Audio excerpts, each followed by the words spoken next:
जय बाबा स्वामी, जय आत्मेश्वर। हिमालय का समर्पण योग भाग 5 का आज 14वां दिन है और हम हैं पृष्ठ क्रमांक 151 पर। गुरुदेव कहते हैं, इसी सुरक्षा कवच के कारण आपको बुरे विचार भी नहीं आते हैं और सदैव सकारात्मक विचारों का प्रभाव बना ही रहता है। हम जैसे जैसे साधनारत होते हैं वैसे वैसे गुरु कृपा बरसने लगती है और गुरु शक्तियों के आशीर्वाद मिलने लग जाते हैं। इसी सुरक्षा कवच के कारण जंगलों में हिंसक प्राणी भी सामने या आसपास नहीं आते और कभी पास आए तो भी वे शांत ही रहते हैं। ठीक इसी प्रकार से तांत्रिक, मांत्रिक या बुरे व्यवहार करने वाले लोग भी पास नहीं आते, क्योंकि यह मार्ग ही एकदम अलग है। यह सारा मार्ग ही चित्त की पवित्रता पर ही निर्भर होता है। सिद्धियां कोई किसी को दे नहीं सकता और सिद्धियां कोई किसी से ले नहीं सकता। यह तो एक प्रकार की आध्यात्मिक आशीर्वाद की संपत्ति है, जो आध्यात्मिक स्थिति बन जाने पर साधक को बिना मांगे ही प्राप्त हो जाती है, ताकि साधना से प्राप्त स्थिति बनी रह सके। वास्तव में सिद्धियां तो साधक को आसपास के दूषित वातावरण से बचाने के लिए है। इसीलिए कभी भी इन सिद्धियों का प्रदर्शन नहीं किया जाना चाहिए। वे सदैव गुप्त ही रखी जाती है। भविष्य में माध्यम को क्या आवश्यकता है, वह माध्यम नहीं जानता, क्योंकि माध्यम तो सदैव साधनारत ही रहता है और वह भविष्य के विचार भी नहीं करता है। जिस प्रकार से माँ बाप अपने स्कूल जाने वाले छोटे बच्चे का ध्यान रखते हैं, उसे इस साल क्या क्या लगने वाला है उसका ध्यान रखते हैं, ठीक इसी प्रकार से गुरु शक्तियाँ भी वर्तमान काल के अपने माध्यम का संपूर्ण ध्यान रखती हैं, क्योंकि उसी माध्यम पर उनका भविष्य टिका होता है। उस माध्यम से उन्हें लाखों आत्माओं तक पहुंचना होता है। पहले माँ बाप को 8-10 बच्चे होते थे, तो माँ बाप बच्चों का इतना ध्यान नहीं रखते थे। कुछ पढ़ते थे तो कुछ नहीं पढ़ते थे। लेकिन आजकल ऐसा नहीं है। आजकल के माँ बाप को 1 या 2 ही बच्चे होते हैं। इसलिए माँ बाप अपने बच्चे का अधिक ध्यान रखते हैं, क्योंकि बच्चे कम होते हैं। ठीक ऐसा ही गुरु शक्तियों का है। पहले के जमाने में एक ही समय में कई माध्यम हुआ करते थे। अब तो समाज में तो आया हुआ मैं ही अकेला माध्यम हूँ, क्योंकि बाकी जो माध्यम बन सके ऐसे हैं, वे हिमालय में ही बैठे हैं। वे वहाँ से यहाँ आना ही नहीं चाहते। वे वहाँ पर स्थित ही हो गए हैं। इसीलिए वे तो चलने फिरने की स्थिति में नहीं हैं, तो वे समाज में कैसे आ सकते हैं। वे तो काफ़ी उच्च स्थिति में पहुँच गए हैं। जिस प्रकार से 24 कैरेट सोने के जेवर नहीं बन सकते, क्योंकि शुद्ध सोना एकदम नरम होता है और वह उपयोग लायक नहीं होता है, क्योंकि नाजुक होता है, और इसीलिए लोग 22 कैरेट के ही जेवर बनाते हैं। ठीक ऐसा ही है। वे 24 कैरेट वाले सोने जैसी आध्यात्मिक स्थिति वाले लोग हैं। इसीलिए वे समाज में आ नहीं सकते और समाज में आकर गुरु कार्य नहीं कर सकते हैं। और मैं थोड़ा नीचे की स्थिति का माध्यम हूँ, 22 कैरेट सोने जैसा। इसीलिए मैं समाज में आ सकता हूँ और समाज में रहकर कार्य भी कर सकता हूँ। दूसरा, मेरी समाज में आकर कार्य करने की इच्छा भी है। ऐसा मुझे इसीलिए लगता है कि जिस प्रकार मैं बचपन से परमात्मा को खोज रहा था और परमात्मा पाने में इतना जीवन लग गया, वैसा कोई दूसरा मनुष्य परमात्मा को खोजने निकले तो उसका मार्ग आसान हो सके। और जिस प्रकार मैं इस मार्ग पर आने वाले साधकों का ध्यान रख रहा हूँ, ठीक वैसा ही गुरु शक्तियाँ मेरा भी ध्यान रखती हैं। और इसीलिए मेरी आवश्यकता मुझे मालूम भी नहीं होती, लेकिन उन्हें मालूम होती है और वे आवश्यकता के पूर्व ही आवश्यकता को पूर्ण कर देती है। इसीलिए मुझे जीवन में कभी भी किसी भी प्रकार की कमी अनुभव ही नहीं होती है, क्योंकि गुरु शक्तियाँ सदैव मेरी छोटी-छोटी आवश्यकताओं का भी ध्यान रखती हैं। दूसरा, एक और सिद्धि प्राप्त है, जो बोलता हूँ वह सत्य हो जाता है। यह सिद्धि तो बचपन से ही मुझे प्राप्त थी, इसीलिए मेरी मौसी और माँ मुझसे डरती थी और वे मुझे बत्तीसिया कहती थी, क्योंकि ऐसा कहते हैं कि जिसके मुंह में 32 दांत होते हैं, उनके द्वारा बोली गई सब बातें सत्य होती हैं। मुझे ऐसा लगता है जो भविष्य में होने वाला है, वे ही बातें गुरु शक्तियाँ मुझसे बुलवाती हैं, क्योंकि जो बोलता हूँ वह किसी पूर्वाग्रह से या उद्देश्य से नहीं बोलता हूँ, बस मुंह से निकल जाता है और जो बोला है वह उस समय पर प्रतिकूल भी लगे तो भी भविष्य में वही होता है जो बोला हुआ होता है। अब जैसे अभी तुम्हें परसों ही मैंने बताया था कि अपनी ऐसी खराब आर्थिक स्थिति है कि सब बातों के लिए सप्ताह पूर्व से ही 1 तारीख की राह देखना पड़ती है। ऐसी स्थिति भविष्य में नहीं होगी। बहुत बड़ा गुरु कार्य होने वाला है और जब इतने बड़े स्तर पर कार्य होने वाला है, तो वह कार्य संपन्न हो सके, ऐसा तो वे माध्यम को बनाएंगे ही। इसीलिए तुम्हें कहा कि अपनी आर्थिक स्थिति इतनी अच्छी होगी कि हम दूसरों की, जो हमारे ही मार्ग पर चल रहे हैं, उनकी मदद कर सकेंगे। यदि कभी किसी मनुष्य को उसकी आवश्यकताओं से अधिक मिले, फिर वह धन हो या ज्ञान, वह सदैव उसको अच्छे कार्य में लगाकर ही खर्च करना चाहिए। अधिक सदैव बाँटने के लिए ही होता है। मेरी और पत्नी की इन्हीं सिद्धियों के विषय पर काफ़ी समय से चर्चा चल रही थी। सब चर्चा हो जाने पर पत्नी के भी चेहरे पर समाधान दिखा कि हम अकेले नहीं थे, हमारे साथ गुरु शक्तियाँ भी थी। मेरा अधिकतर समय मेरी लड़की के साथ ही बीतता था, क्योंकि बाहर जाना हो तो भी उसे लेकर ही जाना पड़ता था। घर में भी वह और मैं, हम दोनों ही रहते थे, क्योंकि वह छोटी थी और वह स्कूल नहीं जाती थी। इसीलिए उसे नहलाने में, उसकी चोटी करने में, उसे तैयार करने में ही मेरा काफ़ी समय जाता था। उसे मिट्टी में खेलना पसंद था, इसीलिए दिन भर में उसके कई स्नान होते थे। पता नहीं क्यों मिट्टी में खेलना उसका प्रिय खेल था और मुझे सदैव ध्यान रखना पड़ता था कि वह मिट्टी में न खेलने जाए, और वह सदैव किसी न किसी बहाने से मिट्टी में चली ही जाती थी। उसको एक ही को संभालने में मैं व्यस्त रहता था। लेकिन यह भी सच था, इस लड़की के जन्म के बाद ही समर्पण ध्यान का प्रचार कार्य सही अर्थ में प्रारंभ हुआ था। फिर भी तब तक जैसे परिपक्व साधक चाहता था, वैसे नहीं तैयार हुए थे। जो साधक थे, वे एक तो ध्यान नियमित नहीं करते थे, या ध्यान का उन्हें इतना महत्व ही नहीं मालूम था। उनको उनके सारे कामों में से फुर्सत मिली तो करते थे, और फुर्सत मिले यह भी संभव नहीं था।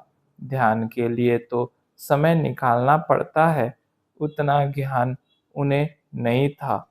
कुछ साधक नियमित थे, तो वे किसी विशेष परिस्थिति में ही फंसे हुए थे और उन परिस्थितियों के कारण ध्यान कर रहे थे। लेकिन परिस्थिति सुधर जाने पर ध्यान करेंगे ही, यह निश्चित नहीं था, क्योंकि उनका उद्देश्य परिस्थिति को ठीक करना था। और देखा गया है कि ऐसे लोगों का ध्यान परिस्थिति ठीक होने के साथ छूट जाता है, क्योंकि इनका ध्यान परमात्मा की ओर कम, परिस्थिति की ओर ही अधिक होता है। कभी-कभी मनुष्य के जीवन में आई खराब परिस्थितियां निमित्त बन जाती हैं, और फिर परिस्थितियां ठीक हो जाने पर भी साधक ध्यान करते ही रहता है, लेकिन यह तभी संभव होता है जब पिछले जन्म के पुण्य कर्म हो। लेकिन हाँ, पहले तो हम अपने ही घर के सदस्यों के साथ ध्यान करते थे, लेकिन अब काफी लोग समर्पण ध्यान को जानने लग गए थे। लड़की को और बच्चों को केले बहुत पसंद थे, इसीलिए हमने घर में ही केले के झाड़ लगाए हुए थे।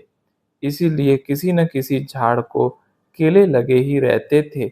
वहाँ की भौगोलिक स्थिति और वातावरण के कारण जंगलों में भी खूब केले होते थे। जंगली केले थोड़े मीठे, मोटे और बड़े होते थे और उनमें बीचों बीच एक बड़ा काला सा लंबा सा बीज निकलता था। जंगली केले उतने मीठे भी नहीं होते थे। प्रायः जंगली केले आदिवासी लोग और हाथी ही अधिक पसंद करते थे। घर में तो सामान्य केले ही लगाए थे। वहाँ पर प्रत्येक के घर में सामान्यतः एक तो केले का झाड़ होता ही था और वहाँ पर केले के झाड़ को बहुत पवित्र माना जाता था। घर में पूजा में या मंगल कार्य में केले के झाड़ और पत्तों का उपयोग होता था। केले का झाड़ एक तो आसानी से लग जाता था, उसकी खूब देखभाल भी नहीं करनी पड़ती थी। दूसरा, महीने के आखिरी दिनों में जब सब्जियां लाने को पैसे नहीं होते थे, तब घर के बगीचे की ही सब्जियां काम आती थी। उसमें कच्चे केले भी काम आते थे। प्रायः ऐसा महीने के आखिरी सप्ताह में ही होता था। घर हमारा छोटा सा ही था, पर हम घर के सभी सदस्य एक दूसरे के साथ बहुत अधिक जुड़े हुए थे और हमारी छोटी सी दुनिया थी। बाहर के जगत में क्या हो रहा है, उसकी हमें जानकारी नहीं थी। दूसरा, घर के बाहर की दुनिया मेरी छोड़कर किसी की भी नहीं थी। इसीलिए हम प्रायः आपस में एक दूसरे को खूब समय देते थे। हिमालय में मेरी एक अलग दुनिया थी, पर उस दुनिया की जानकारी केवल पत्नी को ही थी। इस तरह से वर्तमान में रहते हुए एक निश्चिंत जीवन जी रहे थे। भविष्य में क्या होगा, इसका न तो कोई योजना थी और न भविष्य के प्रति कोई विचार भी करते थे। बाहर की बातें यानी केवल स्कूल की ही बातें होती थी। पत्नी के रोज के अलग अलग किस्से होते थे, तो बच्चों के अलग अलग किस्से होते थे। ऐसी ही छोटी छोटी बातें होती थी। हमारे परिवार को कोई कमी भी नहीं थी और हमारे परिवार में कुछ अधिक भी नहीं था। बस अधिक था तो वह चैतन्य का ज्ञान, और जो अपनी आवश्यकता से अधिक हो वह परमात्मा ने हमें बांटने के लिए ही दिया है, यह भाव था। इसीलिए हम चैतन्य के ज्ञान को बांटते थे। और जब मैं घर पर रहता था तो बहुत दूर दूर से लोग मिलने आते थे। आने वाले आसपास के प्रदेशों, असम, मणिपुर, मेघालय, त्रिपुरा, नागालैंड, मिजोरम और बंगाल, बिहार से लोग भी आने लगे थे। प्रायः वे या तो विभिन्न समाज सेवी संस्थाओं से जुड़े थे या व्यापारी लोग थे जो यहाँ के व्यापारियों के द्वारा जुड़े हुए थे। कलकत्ता वहाँ से काफ़ी दूर था, फिर भी कलकत्ते से भी लोग मिलने को आते थे। आसपास के घरों में रहने वाले जो यह सब देखते थे, उनको विचार आता था कि इनके घर इतने लोग आते हैं, ये सभी को चाय पिलाते हैं, बिस्कुट भी देते हैं, तो इनको महीने में कितनी शक्कर लगती होगी, कितनी चाय पत्ती लगती होगी, कितने बिस्कुट लगते होंगे, पता नहीं। और यह विचार वे आपस में बोलकर भी बताते थे। कई बार तो स्कूल में पत्नी को भी पूछते थे।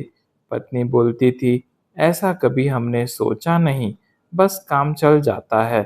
आखिरी सप्ताह में भले ही घर की सब्जी को पैसे न हो, पर घर में आने वाले मेहमान को और साधकों को चाय और बिस्कुट की व्यवस्था महीने के आखिरी दिन तक भी रहती थी।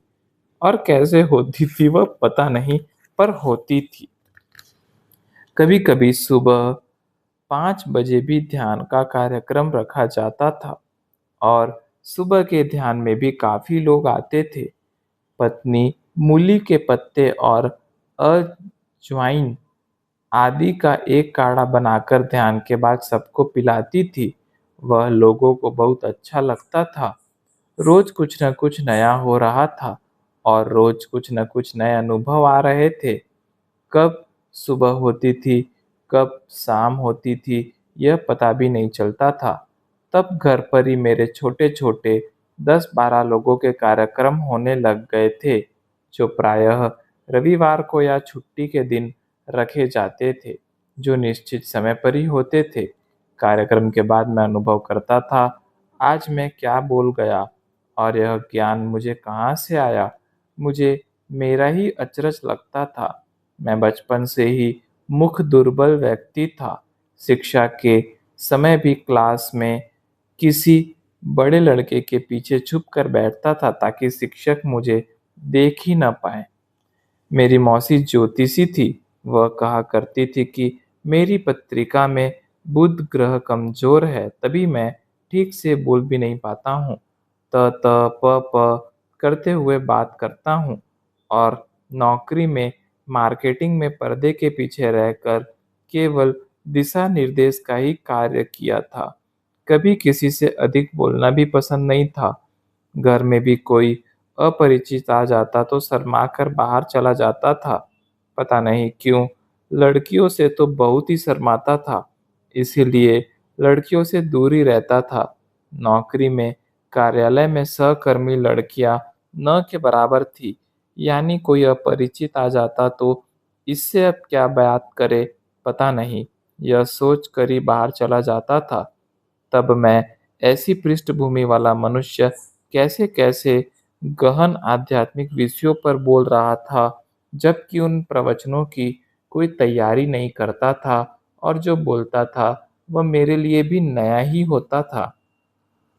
प्रवचन के पहले थोड़ा-सा ध्यान करता था और ध्यान में अपने आप को एक आत्मा समझता था और गुरुदेव को ही परमात्मा समझता था, क्योंकि गुरुदेव ही मेरे लिए परमात्मा थे।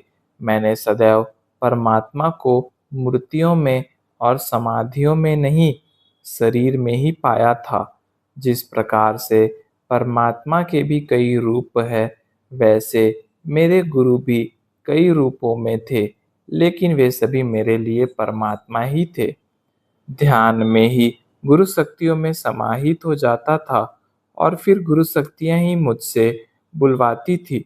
गुरुओं के शरीर और बाहरी रूप भले ही अलग-अलग थे, आंतरिक परमात्मा की शक्ति एक ही थी।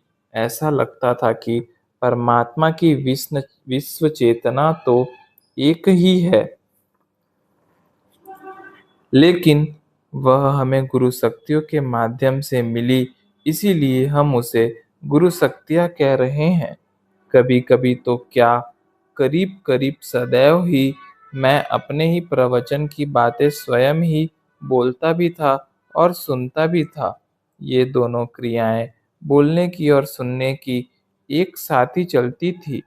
सुनने वाला मैं होता था और बोलने वाले गुरुदेव ही होते थे। इसीलिए कितना भी अच्छा प्रवचन होता और लोग कितनी भी प्रशंसा करते, तो भी मैं एक मूक दर्शक की तरह दूर रहकर ही वह प्रशंसा सुनता था। मुझे कभी नहीं लगा यह प्रशंसा मेरी हो रही है। मैं सदैव सोचता रहता था कि गुरुदेव महान हैं और उनकी तो कितनी भी प्रशंसा करो कम ही है। और प्रवचन के पहले गुरुदेव से प्रार्थना करता था, यह शरीर तो आप ही को संपूर्ण समर्पित है। इस जिह्वा पर भी आप ही का अधिकार है। आज की परिस्थिति में, आज के समय में क्या उपयुक्त है, यह मुझसे अधिक आप ही जानते हैं। आपको आज जो भी उचित लगे और आपको लगे कि यह जानना हमें आवश्यक है, वह दिशा निर्देश कीजिए। ऐसी प्रार्थना करके आत्मा से गुरुदेव की आत्मा के साथ जुड़ जाता था और फिर मैं केवल एक माध्यम होता था। सारा ज्ञान उस आत्मा से ही प्रवाहित होना प्रारंभ हो जाता था। प्रवचन कितने देर चलेगा, यह भी मुझे पता नहीं चलता था। मेरी आत्मा का नियंत्रण शरीर पर पूर्णतः हो जाता था और इसीलिए प्यास, भूख, मूत्र विसर्जन जैसी बातें उस समय याद भी नहीं आती थी। अच्छा, जो मेरी स्थिति होती थी वही स्थिति श्रोताओं की भी होती थी। वे कुछ समझते थे कि नहीं पता नहीं, पर उन्हें अच्छा लगता था। एक बार कलकत्ते से एक व्यापारी आए थे और उनके साथ एक प्रोफेसर भी आए थे, जिन्होंने किसी हीलिंग पद्धति का कुछ प्रशिक्षण लिया हुआ था। तो वे बोले, आप जब बोलते हो तो आपके बोलने में ही नहीं, पूर्ण शरीर से ही ऊर्जा शक्ति बहने लग जाती है। वह हमें स्पष्ट दिखाई पड़ रही है। यह क्या है? मैंने उत्तर दिया, मुझे हीलिंग पद्धति का कोई ज्ञान नहीं है।